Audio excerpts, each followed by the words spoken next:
Recuerda que el faraón lo que estaba buscando era que ellos perdieran de fondo la adoración. La adoración. Fueron 430 años donde ellos perdieron la adoración, la perdieron completamente. Fue tanto el impacto que aparece Moisés diciendo: Señor, es que soy tartamudo. Algunos piensan que es que Moisés no sabía hablar. No es así. Moisés lo que pasaba era que pasó tantos años fuera de Egipto que no sabía hablar correctamente el dialecto y menos delante de un rey. ¿Cómo le llego a tu rey hablando de una cosa y todo extraña que no me entienda? Y entonces yo le digo: tranquilo, que me mandará a tu hermano Aarón, para que Aarón hable y tú lo que haces es el emisario. Y aún así dijo: no, señor, pero es que yo tengo problemas. Tengo problemas para dialogar, para hablar.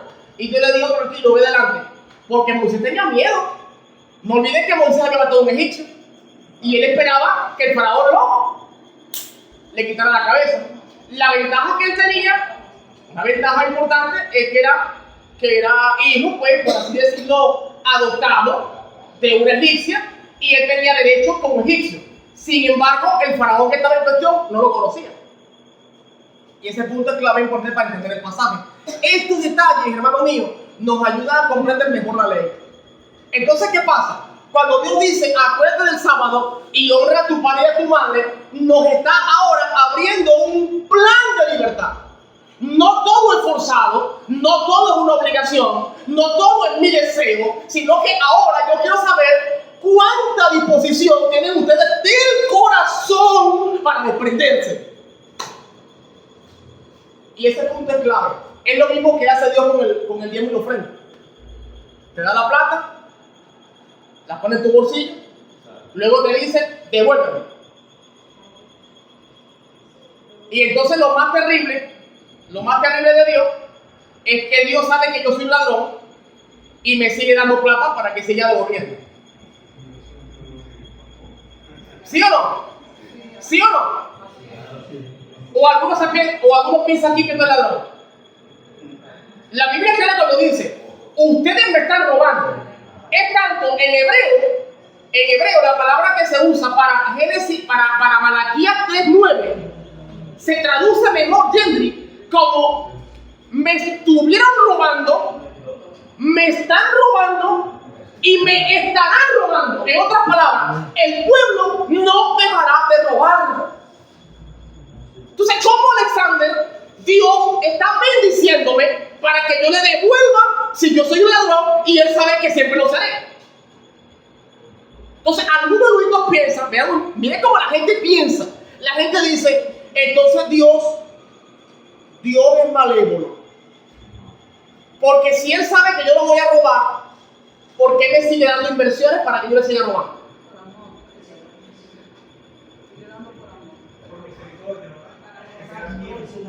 Si eso es así, entonces ¿dónde queda la justicia? Frente a lo que se está haciendo mal. Porque si yo como madre o como padre sé que mi hijo me está robando y yo no lo corrijo y por amor le sigo dando recursos, lo que voy a convertirlo en un delincuente. ¿Sí o no? ¿Sí o no? ¿Es o no es? Sin embargo, tiene que estar basado el amor y la justicia. ¿Cómo aplica Dios la justicia? Sencillo. La forma como Dios trabaja la justicia, usted lo va a leer en Malaquías 3:10. ¿Sí? Traigan los diezmos al alfolí. Y algunos entonces leen y brincan en la parte y dicen: y hay alimento en mi casa. Entonces dicen: ay, en mi casa hay una comida. Se va a llenar los alfolí en mi casa. No es así, hermano. El pasaje dice: hay alimento en mi casa, la casa de Dios, no tu casa. Amén. ¿Sí comprende el punto, no? ¿Lo entienden, no? ¿Lo comprenden, no? Ah, pero hacemos al revés. Al revés. Mi casa tiene alimento, pero la casa de Dios es miseria. ¿Lo entienden, no? Y luego viene Dios y dice: miren esto. Viene Dios y dice: y probadme. Norma loca. Una cosa sin sentido. Ya va. ¿Cómo le dices tú a un ladrón que te pruebe?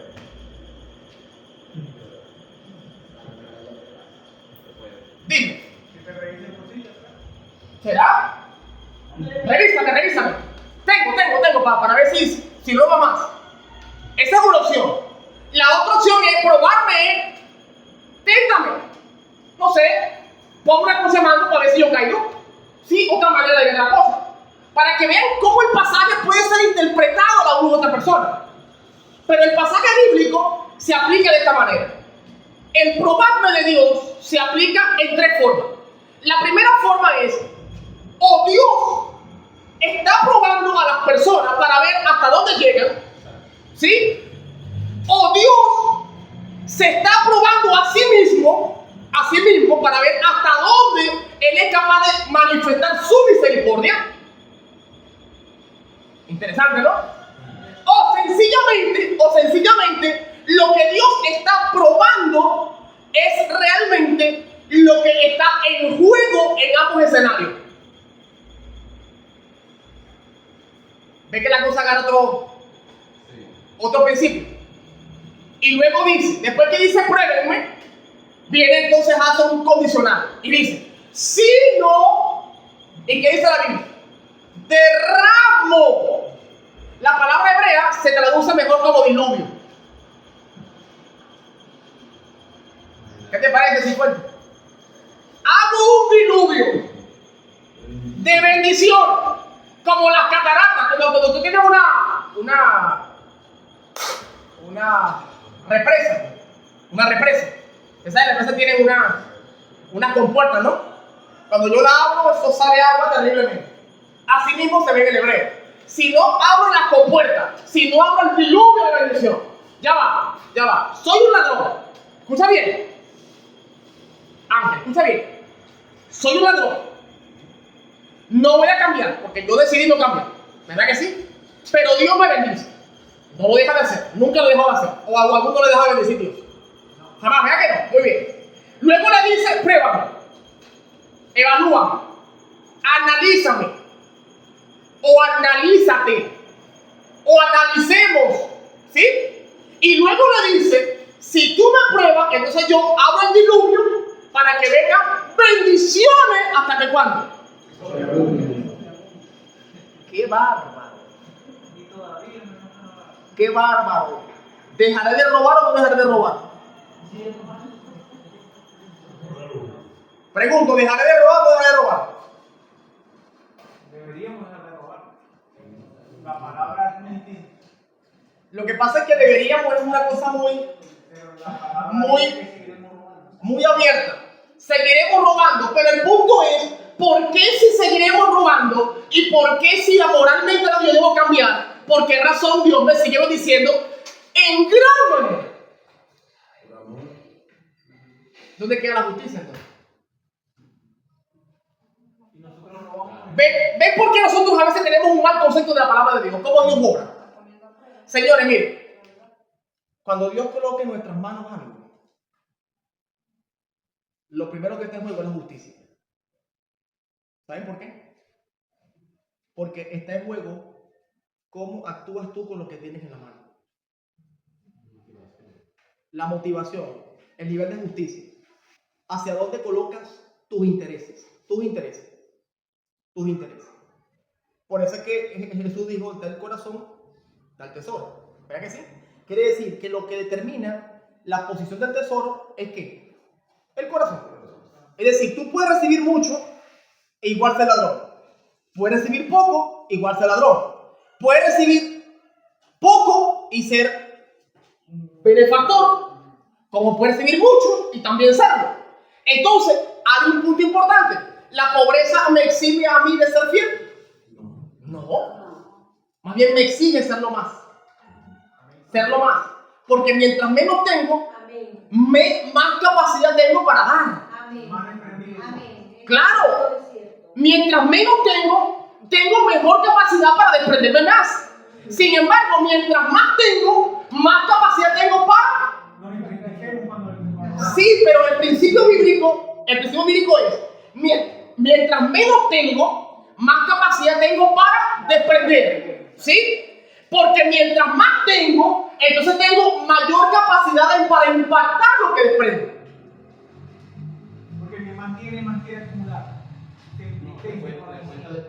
Sí, sin embargo, cuando tu hábito es desprendimiento, tengas poco o tengas mucho, no lo ves como un problema, lo ves como una bendición. Por eso, Está la contraparte de Saqueo y el joven rico. Por supuesto, el asunto con Saqueo y el joven rico, yo expliqué hace unos días atrás, cuando estudiamos las clases, es que el joven rico no se desprende porque probablemente el joven rico había robado auto también. Y desprenderse es quedarse igual que los demás. Y está luchando con su orgullo. Con su orgullo. El problema del corazón, hermano, es un problema con el orgullo. Ahí está el gran problema del corazón. El tema con Saqueo es que Saqueo, aparte de que era chiquitito, tuvo que subirse un sicómoro para que lo mirara Jesús. No tenía más opción. Ya la gente lo despreciaba por ser un cobrado de impuestos. No tenía más opción. El dinero que tenía lo había dejado solo.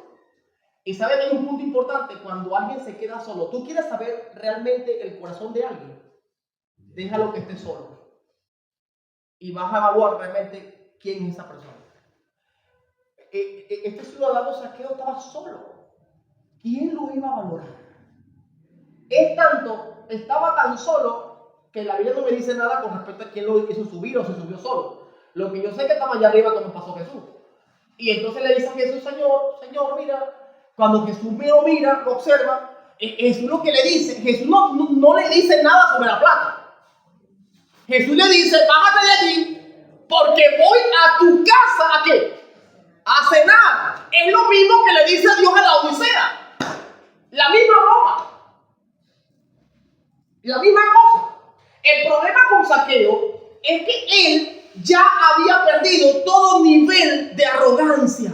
No tenía a nadie al lado. La riqueza que tenía no le servía de nada, absolutamente de nada.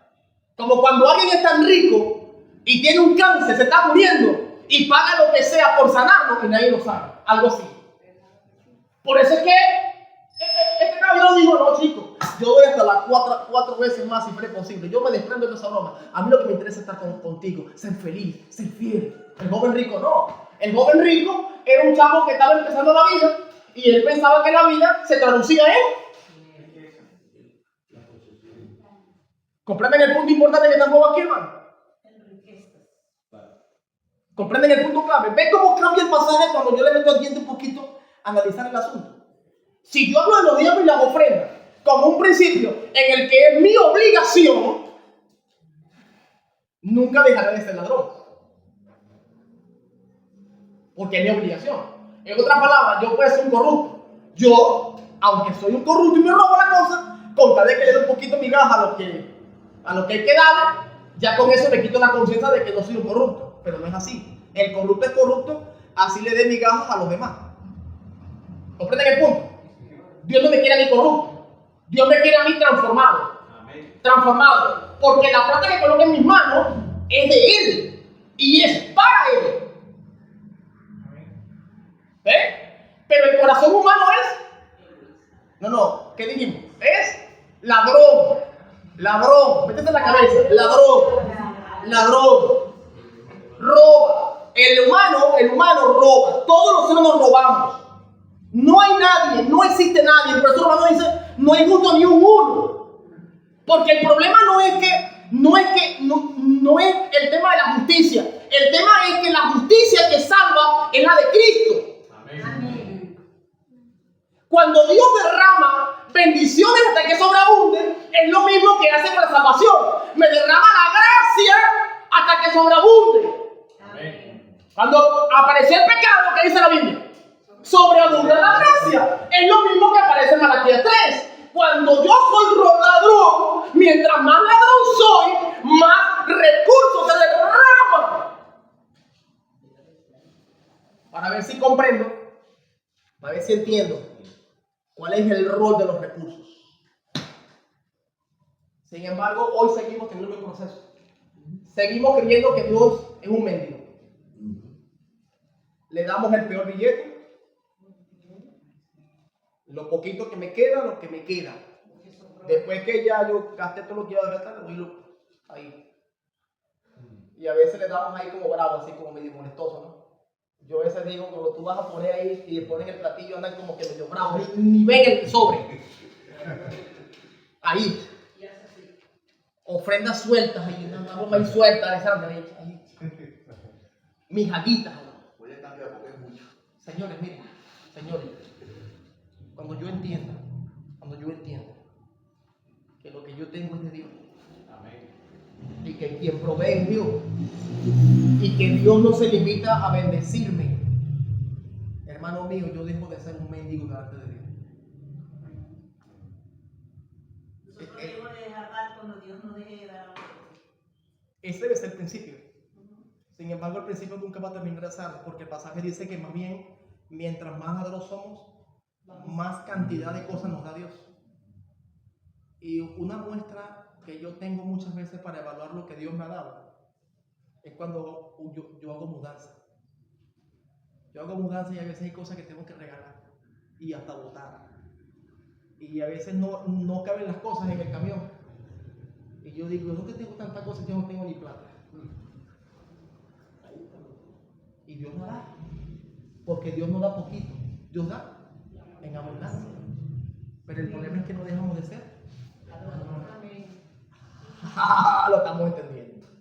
Entonces, a partir de ahora, cuando usted predique ese texto, no lo predique desde el lado del amor, porque el amor es bonito, pero el amor sin justicia es una perversión, y justicia sin amor es degradación moral.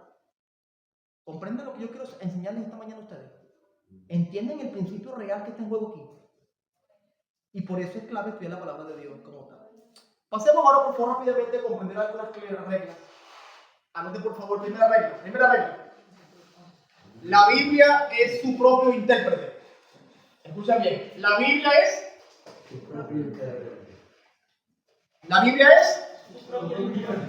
¿Qué significa eso? Yo no necesito utilizar a otros autores bíblicos o a otros autores extracanónicos, o no necesito usar a otra persona fuera de la Biblia, escucha bien, para entender la Biblia. Porque ella se interpreta a sí misma. Ahí está lo que tenemos que saber. ¿Correcto? Ahí está el pasaje. Las cosas reveladas son para el hombre. Las cosas ocultas son para Dios. Sin embargo, por un tiempo Daniel estuvo oculto. Estuvo oculto por un tiempo. Pero dice el pasaje bíblico que llegó un momento en que Daniel se abrió por nuestros ojos. Y hoy vemos a Daniel de una manera diferente como lo veía en el pasado. Entonces, la primera regla es, la Biblia es su propio intérprete. Segundo principio importante, es la Biblia define su propio lenguaje figurado. Es decir, cuando usted va a la Biblia, vamos a la Biblia, busquemos un pasaje figurado. Vamos a ver aquí. Lo podemos encontrar en las parábolas. Vamos a ver por aquí. Ok, las parábolas. Lenguaje figurado. San Juan 11. Miren este lenguaje figurado, muy común. San Juan 11:12. Dice la Biblia en este pasaje, escucha bien. Después agregó, nuestro amigo Lázaro se ha dormido, pero voy a despertarlo del sueño. Entonces los discípulos dijeron, Señor, si se ha dormido, ¿sanará? ¿Comprenden? El lenguaje figurado, porque ellos pensaban que estaba dormido del sueño. Pero Jesús está hablando de qué, lo está diciendo. Pero esto decía Jesús de la muerte de Lázaro y ellos pensaron que hablaba del reposo del sueño. Entonces, el lenguaje figurado es, la Biblia me plantea que morir tiene relación con el sueño. ¿Comprenden? ¿Se llama eso? Lenguaje figurado. Ella misma define y ella misma se interpreta. ¿Ok? Este punto es importante tenerlo claro. ¿Ok? Tercer punto importante. El contexto es importante. Contexto. Eso es clave. Mire, hermano, en la Biblia tenemos un principio que se llama el concepto de perícopa. El concepto de perícopa es dónde empieza el texto y dónde termina el texto. Doy un ejemplo. Vamos a Daniel capítulo 11. Daniel capítulo 11. Mira, hermano, cuando la Biblia se le colocó capítulos y versículos, empezó el dilema para comprender la perícopa. Porque la Biblia, originalmente hablando, sin fuente, ella es completa, sin capítulos. Sin capítulos. Ella es una narrativa completa. Cuando se dividen los capítulos, entonces tenemos problemas para comprender dónde termina y dónde comienza. Por ejemplo, Daniel capítulo 11, que va a ser un pasaje que estudiaremos en la próxima clase, la próxima sección que vamos a tener. Capítulo 11 es la descripción real del tiempo de las 2300 tardes y mañanas. ¿Ok? Sin embargo, el capítulo 11 no termina en el versículo 45. El capítulo 11 debe terminar hasta el versículo 12, capítulo 12, versículo 13. Porque si no, no tiene sentido lo que está escribiendo el narrador. ¿Dónde comienza el capítulo 12? Daniel capítulo 12, versículo 3. Ahí comienza el capítulo 12. Se llama eso una perícopa. Una perícopa es dónde comienza el contexto, dónde termina el contexto. ¿Cómo sabe usted dónde comienza y dónde termina? De acuerdo a la narrativa. Tiene que evaluar personajes que están activos en la narrativa. Segundo, tiene que evaluar las relaciones de la descripción narrativa. Tienes que evaluar también el impacto de esa narrativa. ¿Cuánto impacta la narrativa? ¿Ok? Y también debe evaluar la capacidad que tiene esa narrativa para poder entonces comprender mejor la palabra de Dios. Entonces, el contexto, escucha bien, es importante. Un pasaje sin contexto es un pretexto. No sirve. No sirve. ¿Ok? Entonces, un pasaje sin contexto es un pretexto. Cuarto principio. Los pasajes claves o los pasajes claros interpretan los pasajes mucho más complejos. Los pasajes claves interpretan los pasajes más complejos.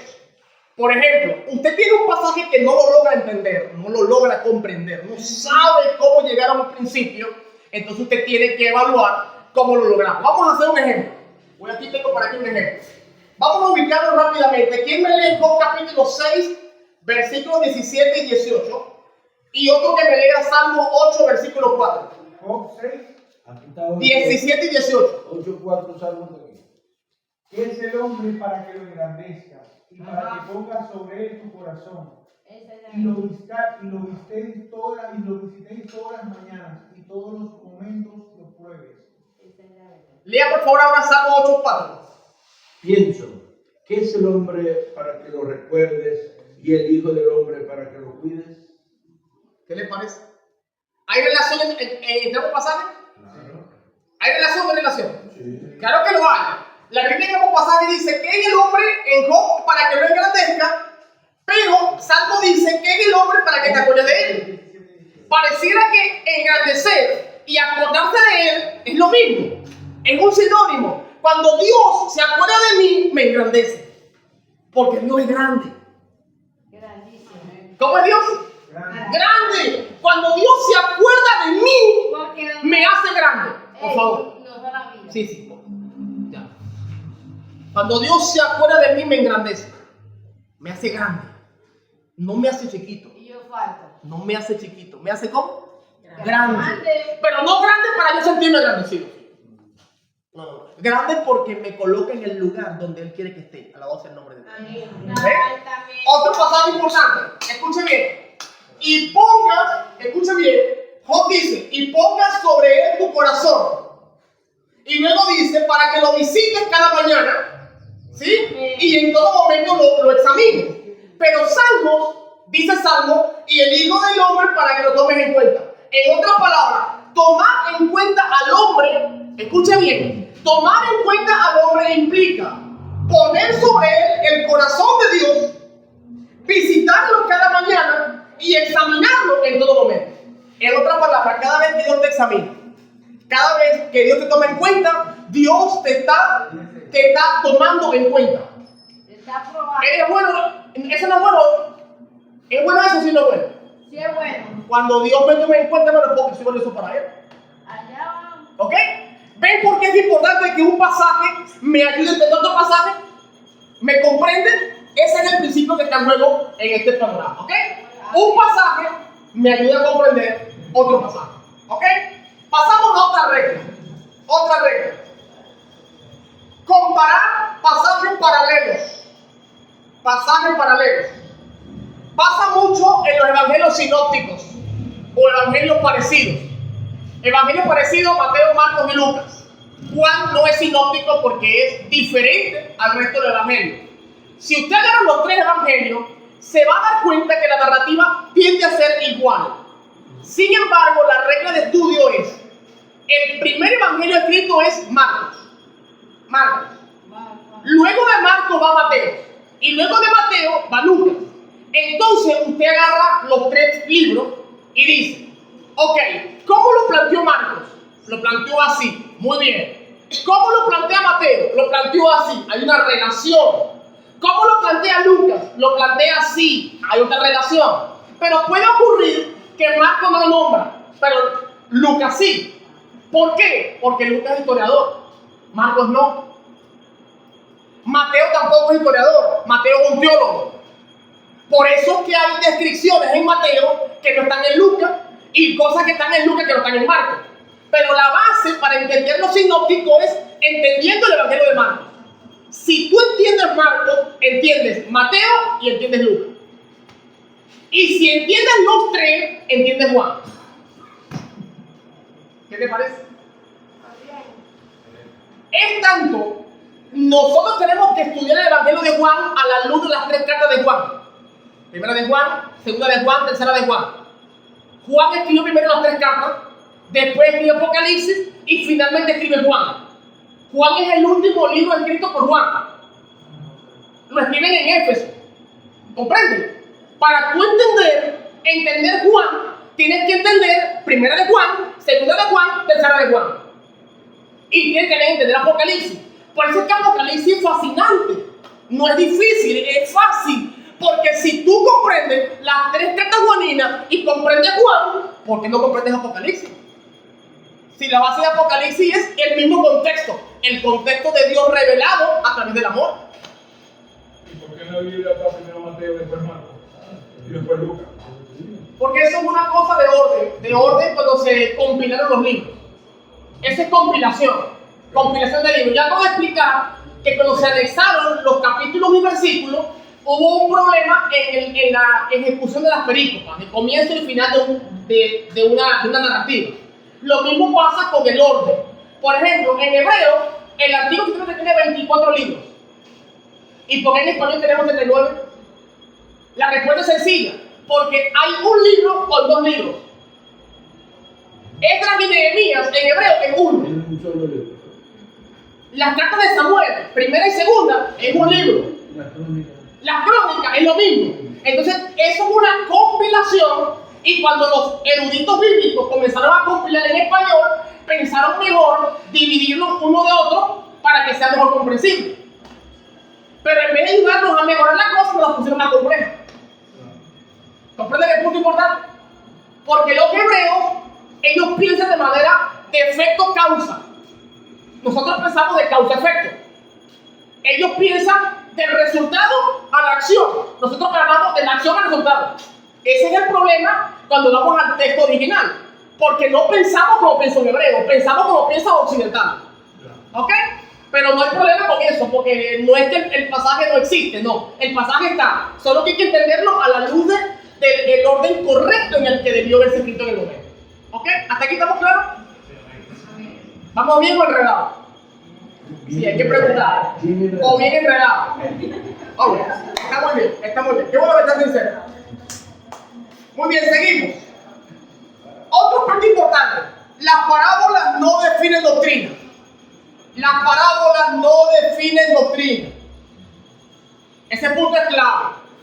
Tenemos el caso de Lucas 16, la parábola del rico y Lázaro, que algunos han usado y dicen que el infierno, que viene Lázaro. Qué interesante que el rico no tiene nombre y Lázaro sí. Una cosa que es ilógica, porque en el lenguaje hebreo primero son los ricos que tienen nombre y los pobres no tienen nombre. Lo ven, el punto importante, ¿no? Entonces, las parábolas se han interpretado desde el contexto de la muerte. Esa parábola. Sin embargo, esa parábola tiene un contexto de mayordomía. El contexto de esa parábola es mayordomía. No tiene nada que ver con cuestiones de muerte, del más allá. No. Habla de mayordomía. El 80% del libro de Lucas es plata, mayordomía, manejo financiero. Alguien dijo que Lucas se escribió por causa de Judas. ¿Qué te parece? Fue la manera como Dios utilizó el evangelio para enseñarle a Judas que no todo en la vida era plata. Pero Judas no entendió. Se pervirtió. Como tampoco entendemos hoy nosotros tampoco. Tenemos la Biblia, lo entendemos. Y aún cuando Dios me dice, hay que ser desprendido, hay que abrir el corazón, hay que darlo todo porque es de Dios, seguimos. ¿Comprenden el principio que está en juego? ¿Entienden el principio? ¿Ve? Entonces, las parábolas no definen doctrina. Las parábolas es un género literario. Es un género literario. Y hay que entenderlo según el contexto en el que el autor lo está presentando. ¿Ok? ¿Hasta aquí estamos bien? Ok, seguimos. Otra regla importante, otra regla. La revelación de la Biblia es progresiva. No culminante. No culminante. No es que lo que la Biblia, lo que yo interpreté hoy es así y no puede cambiar. No. La palabra de Dios dice que la luz de la aurora va en aumento hasta que el día esclarece. ¿Sí? Lo que yo creía ayer no lo creo hoy. No significa con eso que yo dejé de creer en Dios, no. Sino que yo voy interpretando correctamente lo que la Biblia me enseña. La relación de la Biblia es progresiva, progresiva. Es un progreso. Todos los días voy creciendo. Todos los días, cada vez que ves tu Biblia, no es lo mismo leer la Biblia triste que leerla feliz. ¿Es o no es? ¿Es o no es? Usted lee la Biblia y toma un pasaje bíblico triste, lo va a entender diferente como si lo leyera feliz. ¿Por qué? ¿Por qué? ¿Por qué? Es el mismo texto. Es el mismo texto. La diferencia es que nosotros interpretamos a la luz de mis necesidades. Según lo que yo necesito. ¿Ok? Ese es el contexto de la iluminación. Lastimosamente, los seres humanos interpretan y aplican un pasaje según su necesidad. ¿Comprenden el punto importante? Y no debiera ser así. Debiera ser, yo interpreto según a la luz de lo que la Biblia dice. Si el pasaje me dice que yo debo ir desnudo, aquí no es, bueno, ¿será que me puedo poner un interior, un pantalón? Vamos a poner. No, la ley dice que es desnudo. Sin embargo, nosotros tenemos un problema que es natural del ser humano. Tenemos sentimientos y el sentimiento puede ser que de alguna manera nos sesgue la manera de ver el pasado. Nos sesga. Eso le pasó a los discípulos. Cuando Jesús le dijo, mira, pronto voy a morir. Y viene el y le dice, no, ¿qué te pasa, Señor? Te reprendo. No. Y viene Jesús y le dijo, ponte detrás, Satanás. Así aparece en el original. Ponte detrás, Satanás. ¿Sabe por qué? Porque en el Evangelio, quien va delante es Dios. Amén. Nadie puede ir adelante. Y por eso le dijo, el pasaje se traduce, vete de ti, Satanás. Pero el pasaje original en el griego se traduce mejor, ponte detrás, Satanás. Haciéndole ver, apártate. Quítate de aquí. Porque comprendía el pasaje a la luz de sus sentimientos. No, Señor, no te puedes morir. No. Morirte. No. ¿Estás loco? ¿Comprenden el punto importante? Eso fue para hacer interpretación. Ajá. ¿No es preferible no leer la Biblia triste? Claro que es bueno. Por supuesto que es bueno. Pero no es bueno para hacer interpretaciones doctrinales. Es bueno para aplicarla a mi experiencia espiritual. Mi crecimiento espiritual. La Biblia se lee como usted quiere. Bravo, obstinado, amargado, lleno de rabia, le quiere machetear al marido. Usted puede la Biblia como quiera. El punto es que no use el texto e interprételo para aplicar aspectos doctrinales en un cambio emotivo. Ahí está el punto. Claro, si tú no utilizas la Biblia como para tirar sátiras a alguien porque está en blanco. Correcto. Estás obstinado y agarras la Biblia y vienes aquí a hablar del hermano porque está bravo, y se lo aplica al hermano, y mire que el hermano es ese, y viene el mismo hermano, agarra el mismo texto, y se para aquí y predica lo mismo, pero con otra acción para que te caiga a ti también. Entonces, ese contexto es equivocado. Porque lo que quiero es que este pasaje se interprete como la Biblia enseña. ¿Ok? Sin embargo, mis emociones están allí. Otra regla muy importante. Todos los seres humanos vamos a la Biblia con ideas preconcebidas. Todos. Ya sea porque la escuchamos como loro, la repetimos como loro, la creíamos así. Pero cuando yo voy a la Biblia, yo debo decirle a Dios, Señor, háblame a mí. Yo no sé nada. No sé nada. Y cuando Dios te habla, te dice, estás equivocado. No te pongas a pelear con Dios. Estás equivocado ya. Estás equivocado. Señor, ok, listo, acepto, estoy equivocado. Enséñame, Señor. Gloria a Dios. Esa es la actitud del que aprende. El problema es, ¿por qué los eruditos bíblicos que están sesgados siguen estando sesgados teniendo la Biblia? La respuesta es sencilla. Ellos ven la luz, pero no quieren aceptarla. Punto. Saben que está clara la Biblia, pero ellos no quieren aceptarla y se cierran a aceptarla. Punto. Pero no es cuestión de interpretación, es cuestión de aceptación de la experiencia espiritual. ¿Ok? ¿Ok? ¿Vamos bien? Seguimos. El paralelismo del Antiguo Testamento. ¿Estos explican o amplifican? ¿Cuáles son algunos paralelismos? Paralelismo. Lo vamos a encontrar muchísimo en los literatos sapienciales. Sobre todo aquellos pasajes que son sinónimos. Sinónimos, que aplican una cosa sobre otra. Te ayudan a entender, ok, ¿qué dice aquí? ¿Qué dice aquí? Muy bien, expliquen el pasaje. Otra cosa igual que el paralelismo tiene que ver con los tipos y antitipos. Adán, Cristo, un ejemplo. José, Cristo, aplica muchísimo. ¿Quién más? Daniel, Cristo. Moisés, Cristo. Muy bien, ¿qué más? Abraham aplica con Cristo. Isaac aplica con Cristo. Ellos son paralelos. No es, correcto, no es, escuche bien, no es al revés. ¿Ok? Sino que a través de ellos podemos ver vestigios de la revelación de Dios. ¿Ok? Vemos el vestigio. Entonces, para yo comprender en el Antiguo Testamento la obra de Cristo, yo debo comprender algunas cosas. Otro paralelismo, el Pentecostés. Para yo saber que el Pentecostés del Nuevo Testamento es vigente, debo entender el Pentecostés Antiguo Testamento. ¿Qué pasa en el Pentecostés del Antiguo Testamento? Cuidado la Torah, perdón, la ley. Ajá. ¿Qué se le dijo en el Pentecostés del Nuevo Testamento? El Espíritu Santo. ¿Qué hace el Espíritu Santo? Graba la ley, hermano. Graba la ley. ¿Ven el punto importante? Entonces, lo equivocado que a veces algunos hermanos de otras religiones creen es que el Antiguo Testamento está caduco. Si está caduco el Antiguo Testamento, yo no puedo entender el Nuevo, no lo puedo entender. No comprendo. No puedo comprenderlo. Porque es interesante. Apocalipsis tiene más de 540 alusiones al Antiguo Testamento. Si el Antiguo está equivocado o está nulo, entonces Apocalipsis se puede entender. Porque está nulo. ¿Lo ven el punto importante? ¿Lo comprenden? Ok, seguimos. ¿Y por qué los judíos no aceptan el nuevo?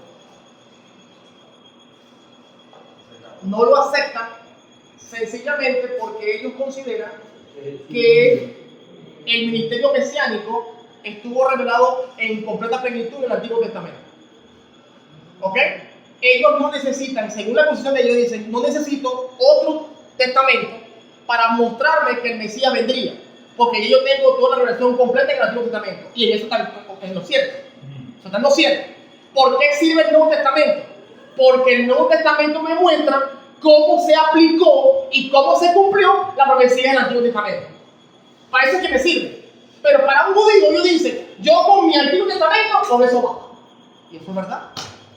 ¿Eso es verdad?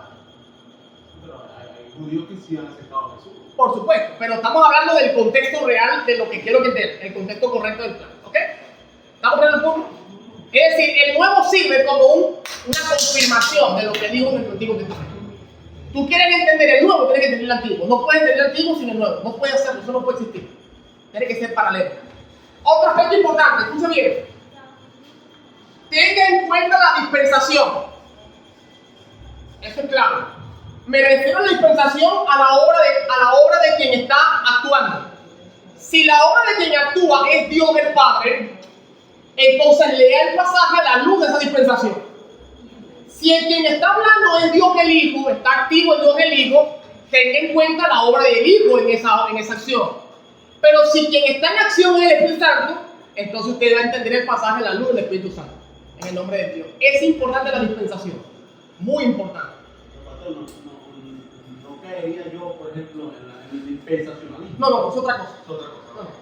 Dispensacionalismo era la capacidad interpretativa para yo llegar a comprender un pasaje, ya sea en preterismo, o futurismo, o idealismo, o historicismo. Esa es otra cosa. Aquí tenemos dispensación, es la obra de quién está generando la acción. La acción es Dios. Si aplica a Dios, entonces yo entiendo el pasaje a la luz de Dios. Si es el Hijo el que está en acción, entonces yo entiendo el pasaje a la luz de la obra del Hijo. Si es el Espíritu Santo, la acción está sobre el Espíritu Santo. Si son los tres, entonces yo entiendo el pasaje a la luz de los tres. Eso es lo que estoy explicando. Nada le tiene que ver con el dispensacionalismo, porque esa es otra cosa. Ni amilenialismo, ni premilenialismo, nada de esas cosas. Eso es otra cosa. ¿Ok? Otra cosa importante. Seguimos. Entienda cuál es el propósito del libro o el pasaje. ¿Cuál es el propósito? ¿Para qué se escribió? ¿Para qué me sirve? ¿Para qué? ¿Para qué? Esta pregunta es clave. Alexander, cada vez que leas un pasaje de la Biblia, pregúntale a la Biblia. Pregúntale a la Biblia, pregúntale a Dios. ¿Para qué lo escribiste? ¿Para quién lo escribiste? ¿Sí? ¿Por qué lo escribiste? ¿Por qué? Eso es clave. Eso es clave. No es lo mismo Dios diciendo un mensaje para el pueblo que decírselo a alguien en particular. Es lo mismo. No es lo mismo. Jamás. Hay que pensar también por qué lo digo, cuándo lo digo, quiénes estaban involucrados. Una pregunta que por ahí le hice en estos días. Creo que la hice aquí. No sé si dónde la hice, pero la lancé. ¿Por qué en la transfiguración solo estaban Pedro, Santiago y Juan? Ok. Si eran 12. Entonces, para yo entender eso, tengo que entenderlo a la luz del contexto. Y no poner a pensar, no, es que Jesús tiene preferencia. Jesús amaba a Pedro, Santiago, no, el hermano de expresión. No. Jesús amaba a todos porque el amor de Dios es infinito. Alabado sea el nombre de Dios. Amén. ¿Sí? Vamos bien o perdidos. O bien perdidos, dice Jorge. Ok, seguimos. Muy bien. Lo que la Biblia dice no es tan importante como lo que está diciendo. Es un trabalengua raro, ¿verdad? Ajá. Lo que la Biblia Dice. No, disculpen. Lo que la Biblia no dice, es más importante que lo que dice. He escuchado gente que dice, la Biblia dice, ayúdate que yo te ayudaré. Y la gente asegura, la Biblia lo dice. Y tú le preguntas, ¿dónde dice ese pasaje, Carolina? ¿Tú te imaginas que no le predicaron ese pasaje? Ajá. La gente habla cosas. No es lo que no dice, sino lo que dice. Otra cosa importante. Algunos hermanos de iglesia se la pasan viendo películas, ¿verdad? Películas de la Biblia. Y las películas son muy dramaturgas, pues son un drama. Y meten a veces ficción, ¿verdad? Y usted va a predicar un sermón. La Biblia dice, y lanza una de esas ficciones que la película dijo. Sí, ¿qué le parece?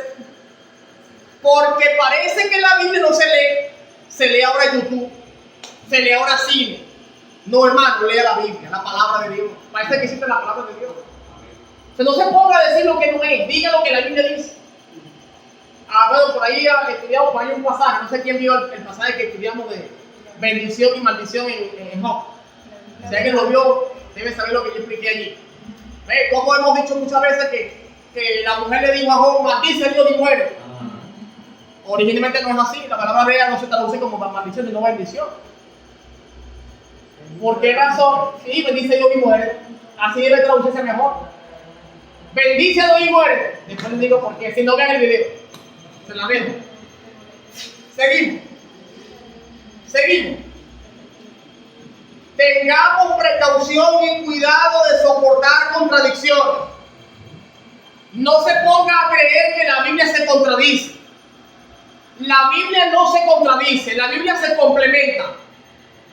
Cuando usted piensa que la Biblia se contradice, el contradecido es usted. La Biblia no se contradice, se complementa. Se complementa. Y la aparente contradicción es un complemento. Martín Lutero creía, por ejemplo, que Santiago, las cartas como Santiago y las cartas paulinas eran contradichas. Es tanto, Martín Lutero no aceptaba el Eclesiastés. Él decía que ese libro era un libro fuera de serie, no existía el panorama escritural. No aceptaba Apocalipsis. Santiago lo aceptaba con dudas. Martín Lutero, sí. Porque él decía que había una contraposición entre ambos libros. Aunque Martín Lutero creía en la toda sola escritura. ¿Qué le parece? Él hablaba de toda la Biblia, pero tenía problemas para comprender los pasajes bíblicos. ¿Es verdad que Martín Lutero creía en la Virgen María? ¿Que creía en la divinidad de la Virgen María? Mira, Martín Lutero fue un monje católico. Tuvo que haber creído muchos años en eso. Ahora, obviamente que a él lo que le llega el mensaje es que ahora la Virgen nos salva, quien salva es Cristo, por la fe. Pero él obviamente, es tanto, Martín Lutero no creó el luteranismo. Eso no es obra de Martín Lutero. El luteranismo lo creó su mejor amigo, Melanchthon, y sus equipos siguientes después de muerte. Martín Lutero creía siempre en el catolicismo, nunca dejó de ser católico. Pero él aceptaba que por la fe recibe la salvación, no usa el nombre de Dios, por revelación. Pero no hay evidencia de que Martín Lutero volvió el sábado. No la hay. Pero no entiendo una cosa, los seres humanos serán juzgados por la verdad gradual que reciben. Yo recibo una verdad, la acepto y la aplico. El problema de la verdad es que a veces la recibimos, mas no la aplicamos. Martín Lutero nunca la recibió. Como no la recibió, no la puede aplicar. Eso es algo lógico. ¿Cómo aplicas algo que no recibe? ¿Comprende que es muy importante? Porque la salvación no depende tanto de la verdad, sino de Cristo. Porque Cristo es la verdad. Alabamos el nombre de Dios. Ok, algo más por aquí. Algo más. El espíritu y la fe es esencial para interpretar. ¿Qué es esencial? El espíritu y la fe es esencial. Si usted no cree, no lea la Biblia. ¿Lo ven? Si usted no cree, no lea la Biblia. Lea la Biblia si cree. Porque hay cosas en la Biblia que se aceptan por fe. Por fe. Por fe y solo fe. Por ejemplo, vamos a un mito que la gente dice que es un mito. El doctor Pullman, por ejemplo, un crítico de la iglesia, un crítico de la Biblia, él dice que la historia de Jonás es un mito. Ahora yo le pregunto, ¿quién puede creer sin fe que Jonás existió? Cuando en el hebreo, Cifuente, la palabra que se usa para pez habla de un pez grande, inmenso. Pero en griego, la palabra que traduce el Septuaginta habla de un pez chiquitico. ¿Quién traga a una persona a un pez chiquito? Nadie. Entonces los eruditos se ponen a recargar la cabeza. Dice, ya va, ¿cómo es eso? ¿Cómo es que un pez traga a Jonás? ¿Cómo sabía el pez que Jonás lo lanzaron al agua? Primera pregunta. ¿Cómo el pez traga a Jonás? Pasa 3 días, no lo devora, está intacto. ¿Y cómo sabe que lo debe vomitar en la costa de Nilo? ¿Cómo sabe eso? Eso es fe. Y Cristo lo confirma. Si la Biblia lo dice. Cristo lo confirma, claro. Y es un episodio real, histórico. El asunto es que para Dios nada es imposible. Para Dios nada es imposible. Es imposible para Dios crear un pez grande para tragar a Jonás. Solo para Jonás. Lo puede hacer. Exclusivo para Jonás. Si lo hacemos nosotros, los seres humanos, para algo exclusivo, no lo vamos a hacer. Otro ejemplo loco. Noé construyó un arca solo para que deshaga él y su familia y los animales. Gastó un platero y después del diluvio no sirvió más. Loco de carretera. Claro, ¿quién gasta plata para que no tenga para que no se use más tiempo? Pero se usó para un fin. Sin el arca no se salva nadie. ¿Comprende que el punto importante? Eso requiere fe. Otra cosa importante, ¿cómo entiendes tú que los hombres no entraron en el arca, sino solo no es su familia, pero los animales sí? Norma loca. Eso requiere fe. Requiere fe. Excesiva fe. El tema de la resurrección. ¿Por qué los discípulos sabían que Jesús iba a resucitar? Sabían. ¿Y por qué razón ellos no entendieron que Jesús resucitó? Dice la Biblia que se le apareció primero a María Magdalena. Y María va muy soronda, feliz, ay, gozosa. Mi maestro resucitó y venía contenta. Y se le aparece el discípulo, Jesús resucitó. Y dice, ¿estás loca? No, chico, ¿estás loca? ¿Te enloqueciste? Y viene y se le aparece a dos discípulos. Y van también felices y contentos. ¡Ay, gloria a Dios! Mi maestro, ¡ay, gloria a Dios! Y él resucitó. Tan loco. Tuvo que venir Jesús. Pasarla, y una cosa insólita, pasar sin que a nadie le abriera la puerta, entró, se le sentó y aún no lo reconocía. A Pedro que le sacó la casa y te tocando la puerta y no le querían abrir. ¿Nadie? No creían que Pedro había salido. Por supuesto. ¿Me explico? Hay cosas en la Biblia que requieren fe. Fe. Por eso que el pasaje dice, sin fe es imposible agradar a Dios. Pastor, una pregunta. Después del milagro de la multiplicación de los panes y los peces, cuenta creo que es Juan, al día siguiente la multitud va a seguir a Cristo porque ellos querían seguir comiendo pan.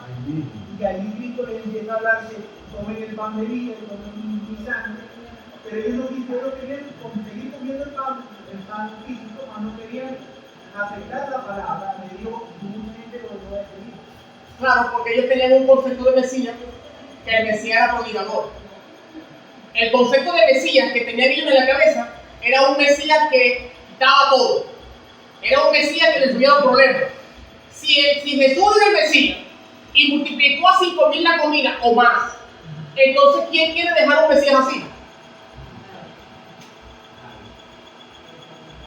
Si a mí me dan todo en la casa, ¿quién va a hacer trabajar? Nadie. Es obvio. Sin embargo, Jesús hizo algo interesante. En San Juan 6 narró el maná y aplicó el maná al pan de vida. Eso es interesantísimo.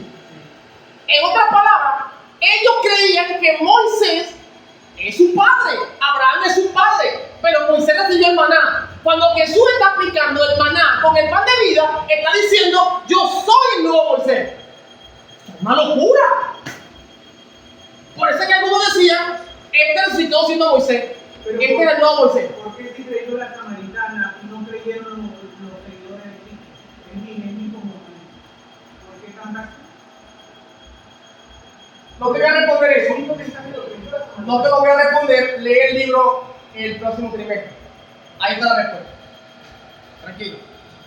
Seguimos.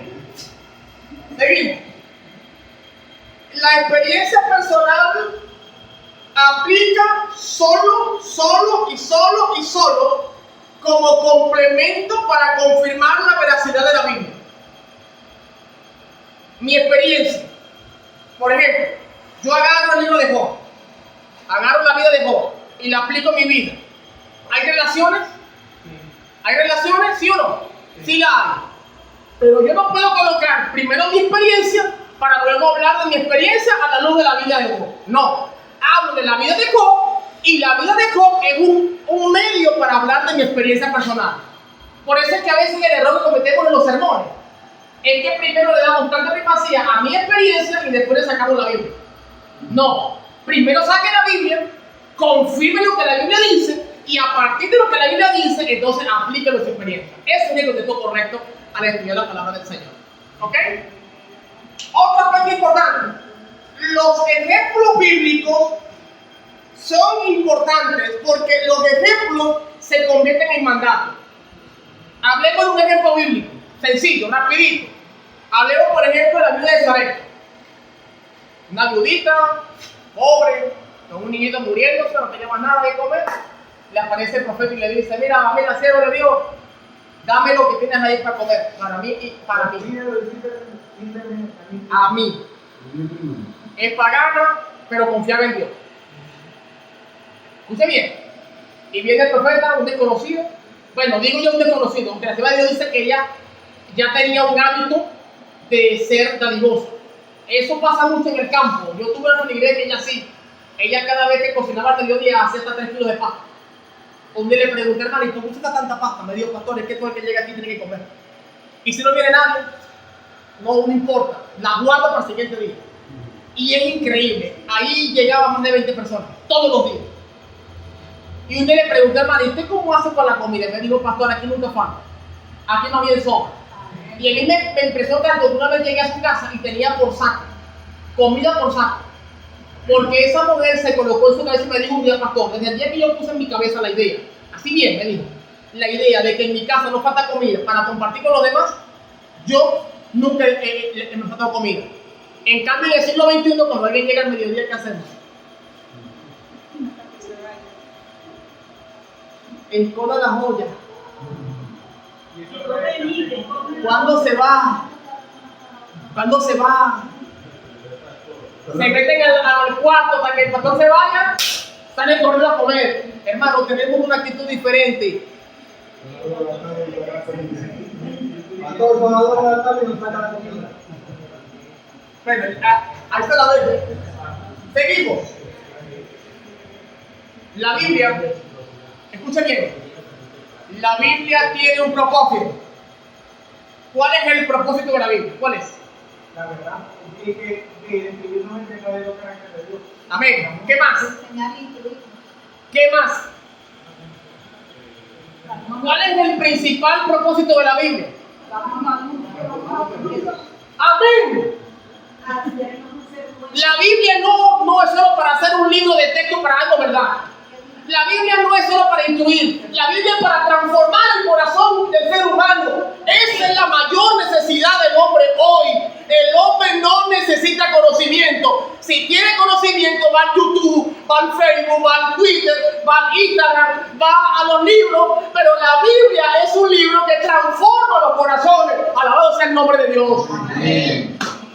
Métese eso en la cabeza, hermano. No es un periódico. Por eso es que tu devocional no sirve. No sirve. ¿Sabes por qué no sirve? Porque es un periódico.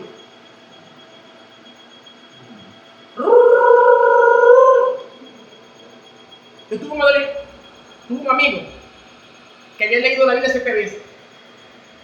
Y un día le pregunté, ¿qué entendiste? ¿Cuántos pasajes aprendiste? Tiene sentido, hermano. Lee la Biblia, así sea una palabra. Una palabra de la Biblia tiene un significado tan profundo. La palabra misericordia en hebreo, Hesed, se traduce más de 150 veces. ¿Cómo se les digo todo? Ahí tienes un sermón para una semana de campaña, estudiando Hesed, nada más. Se traduce 150 maneras diferentes de traducir esa palabra, para que vean la profundidad del texto. Y entonces la gente dice, ¿y qué voy a predicar? María Magdalena, el joven rico, los mismos sermones de la campaña, lo mismo. Yo no puedo llegar a una campaña porque es el joven rico, más Zaqueo, La mujer sinofenicia. Chamo, tenemos 66 libros, man.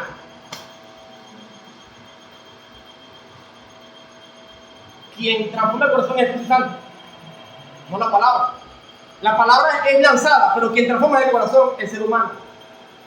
Esta semana tuvimos una campaña en Idiomara y estudiamos Job. Fascinante, una cosa preciosa. Gloria a Dios, yo la disfruté. Me encantó ese libro, me encanta ese libro. Porque hace campañas sobre cantares. ¿Te imaginas una campaña sobre cantares? Una cosa linda, chicos, habla del amor. Cómo aplica el amor. Eclesiastés es un libro espectacular. Tú quieres llegar a ser un gran filósofo en esta hora, bíblicamente el Eclesiastés. Ese es el mejor libro de filosofía. Fascinante. Tú quieres comprender la ley, entenderla bien, lee el Pentateuco. Léelo. Pero léelo escuchando la Biblia. Escucha la Biblia. Tú quieres comprender historia, saber lo que es la historia, analiza Primera Reyes, Segunda Reyes y compara con Crónicas. Haz una comparatividad. Vos, hermano. Y después decimos, ¿y qué predico? Los mismos sermones cada sábado, la misma retaína. Y a veces hasta mentiras decimos. No, hermano. Tenemos una cantidad de libros que estudiar. Por favor, realcemos la palabra de Dios. Alabamos el nombre de Dios. Estamos cerrando la primera clase. Cada uno estudia por sí mismo. Otra clave. No permita que otro venga con su nueva luz a quererle meter en la cabeza esa nueva luz. No. Que la diga. Pero tiene que soportar la verdad. Dígala. Yo soy un abierto. Usted tiene una nueva luz. Dígala. Háblenla. Pero si soporte la verdad. Porque donde esa verdad sea echada por tierra con un pasaje bíblico, hermano mío, quítese de aquí. Vaya a estudiar la Biblia. El problema de la iglesia, hermano, es que hay gente que no estudia la Biblia. Hay otro que estudia por él. Y entonces después queremos crecer espiritualmente. Eres tú, hermano. Nadie puede comer por ti. Nadie puede ver por ti. Entonces, ¿cómo es posible que otro se tiene que leer por ti? Estudia tú. Estudia tú profundamente. Muy bien. Los objetos inanimados son metáforas. Son metáforas. Inanimados. Por ejemplo, Jesús dijo, el reino de los cielos es semejante. No es que el reino de los cielos es una mostaza. Por favor. Que la gente llegue a decir una mostaza está vuelta loca. Es semejante. Sin embargo, la mostaza hay dos tipos. Está la que es un arbusto que crece grande es un arbusto que crece y que da muchas semillas pequeñitas. Y está el árbol grande, que es el que se cree que es el que la Biblia está hablando. Sin embargo, ambos dan semillas en cantidad. El principio de la semilla mostaza es eso, que el reino de los cielos, aunque el árbol sea pequeño o sea grande, da semilla en cantidad. Y cada semilla se multiplica en cantidad, porque es masa. Ese es el reino de Dios. Pero si yo digo que el reino de Dios es una mostaza, entonces lo que hago es disminuir el reino de Dios. ¿Lo comprende? Entonces las metáforas se entienden a la luz de lo que el pasaje quiere enseñar. Una expresión no tiene relación con la realidad. Cuando una expresión no tiene relación con la realidad, ese es un lenguaje metafórico. ¿Sí?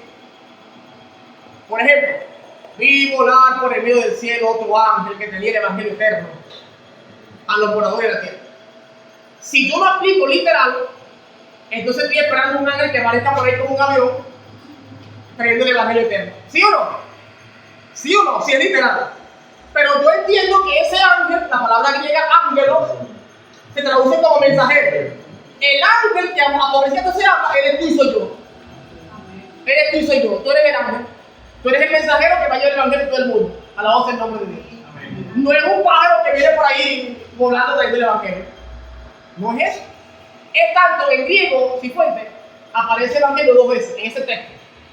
El evangelio 2 veces. ¿Y saben por qué? Yo digo, es una cosa, es algo así como un gozo. ¿Sabes por qué es un gozo? Porque el primero se refiere al Evangelio como mensaje y el segundo habla del Evangelio como Cristo. Él es el Evangelio.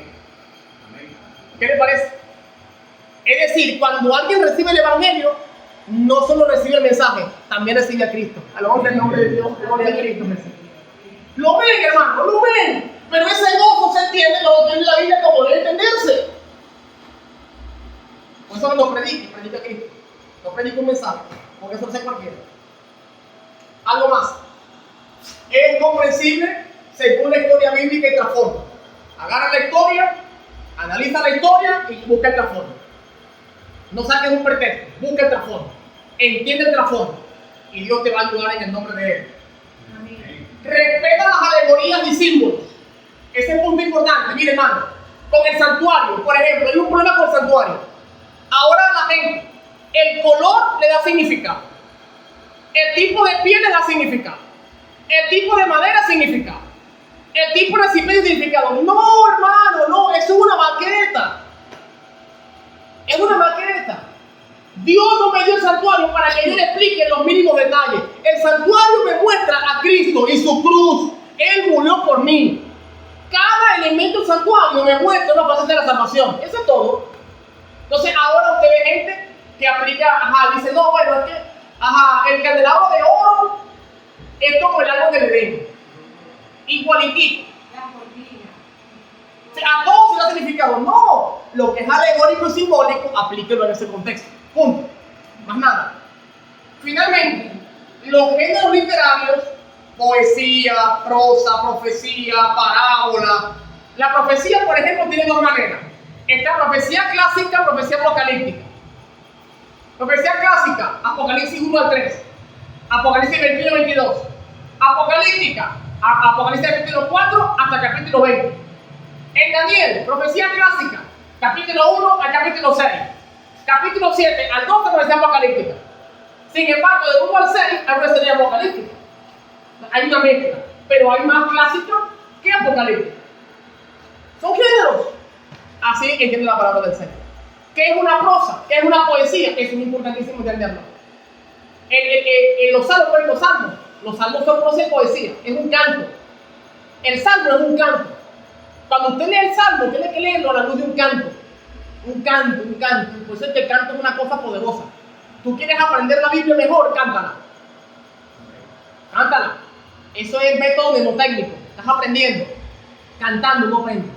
Entonces, nosotros tenemos que usar la Biblia para aprender, para crecer en el nombre del Señor. ¿Ok? Ok. Y la relación entre el Antiguo y el Nuevo Testamento. Relación. ¿Hay relación?